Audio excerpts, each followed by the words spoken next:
മുഖ്യമന്ത്രിയുടെ ഫോട്ടോ വെച്ച് സ്വർണ്ണക്കള്ളൻ എന്ന അടിക്കുറിപ്പ് നൽകിയതിന് യുവാവിനെതിരെ കേസ്. കണ്ണൂർ സൈബർ പോലീസാണ് കേസെടുത്തത്. 19-കാരനായ അനുനന്ദ് ഇൻസ്റ്റഗ്രാമിലാണ് പോസ്റ്റ് ഇട്ടത്. വിവരങ്ങളുമായി കണ്ണൂരിൽ നിന്ന് അജീഷ് ജയകുമാർ ചേരുന്നുണ്ട്. അജീഷ്, വിവരങ്ങൾ. പോളിംഗ് ദിവസം 9-ാം തീയതിയായിരുന്നു പ്രിയദർശിനി ഓലായിക്കര എന്ന ഇൻസ്റ്റഗ്രാം പേജിൽ ഈ പോസ്റ്റ് വരുന്നത്. മുഖ്യമന്ത്രിയുടെ ഫോട്ടോ വെച്ച് സ്വർണ്ണക്കള്ളൻ എന്ന അടിക്കുറിപ്പോടെയായിരുന്നു ഈ പോസ്റ്റ് ഇട്ടത്. ഇതിന് പിന്നാലെയാണ് പിണറായി സ്വദേശിയായിട്ടുള്ള സുധീർ എന്നയാൾ സൈബർ പോലീസിൽ പരാതി നൽകിയത്.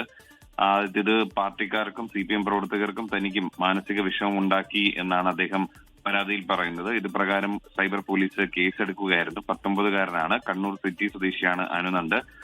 മുഖ്യമന്ത്രിയെ അപകീർത്തിപ്പെടുത്താനും മനഃപൂർവ്വം ലഹള ഉണ്ടാക്കാനും ശ്രമിച്ചു എന്നാണ് FIR-ൽ പറയുന്നത്.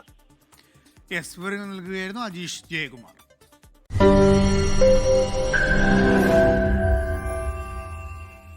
ലോകത്തെവിടെയായാലും ഏത് സമയത്തും 24 വാർത്തകളും ഓഗ്മെന്റഡ് റിയാലിറ്റി പാക്കേജുകളും എക്സ്പ്ലെയിനറുകളും വിശദമായി കാണാൻ ഞങ്ങളുടെ YouTube ചാനൽ നിങ്ങൾക്ക് സബ്സ്ക്രൈബ് ചെയ്യാം.